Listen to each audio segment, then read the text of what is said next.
৮-৯ দশকে নিজেদের রূপ আর অভিনয় দিয়ে যে সমস্ত নায়িকারা সকলের মন জয় করেছিলেন তাদের মধ্যে পাপিয়া অধিকারী অন্যতম।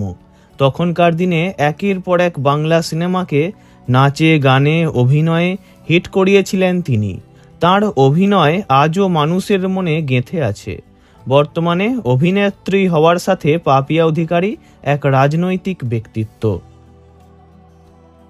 1970 সালে কলকাতায় জন্ম তাঁর। বাবা সুধাংশু অধিকারী, মা কল্যাণী অধিকারী। মাও ছিলেন বাংলা ছবির জনপ্রিয় নায়িকা। অভিনয় করেছেন মহানায়ক উত্তম কুমারের সঙ্গে। নাচে গানেও পারদর্শী ছিলেন তিনি।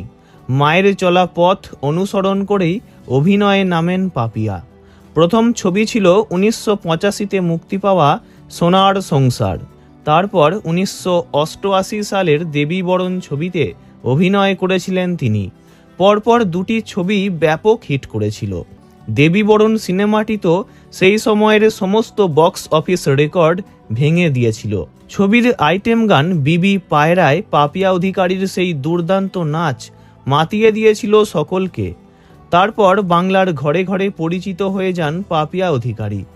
এরপর মৌন মুখর, আগমন, পথে যেতে যেতে, সম্প্রদান, মনের মাঝে তুমি, বিধির বিধান, আতঙ্ক, অতিক্রম, পতি পরম গুরু, রাজার মেয়ে পারুল, দীপশিখা, নতুন সূর্য সহ অগুন্তি বাংলা ছবিতে অভিনয় করেছেন। চলচ্চিত্রের পাশাপাশি যাত্রাপালা ও নাটকেও দাপিয়ে অভিনয় করেছেন কয়েক দশক ধরে।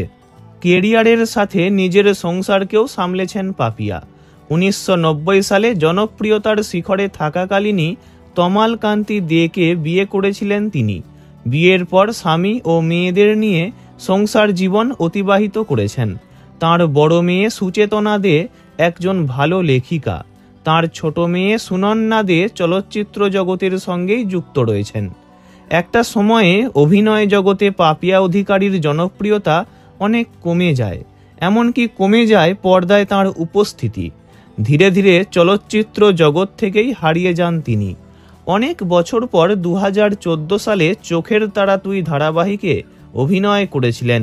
তারপর গাছকৌটো, গ্যাংস্টার গঙ্গা, দত্ত অ্যান্ড বৌমা ইত্যাদি ধারাবাহিকে কাজ করেছেন। নায়িকা থেকে তাঁর উত্তরণ ঘটেছে মা, শাশুড়ি এই জাতীয় চরিত্রে। 2020 সালে মাফিয়া নামক একটি ওয়েব সিরিজেও কাজ করেছেন পাপিয়া। অভিনয়ের সাথে চিত্রনাট্য লেখা ও পরিচালনার কাজও তিনি করে থাকেন। এছাড়া রাজনীতির ময়দানেও সমানভাবে সক্রিয় তিনি।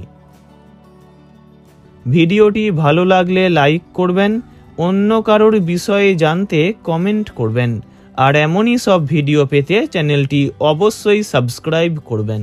ধন্যবাদ।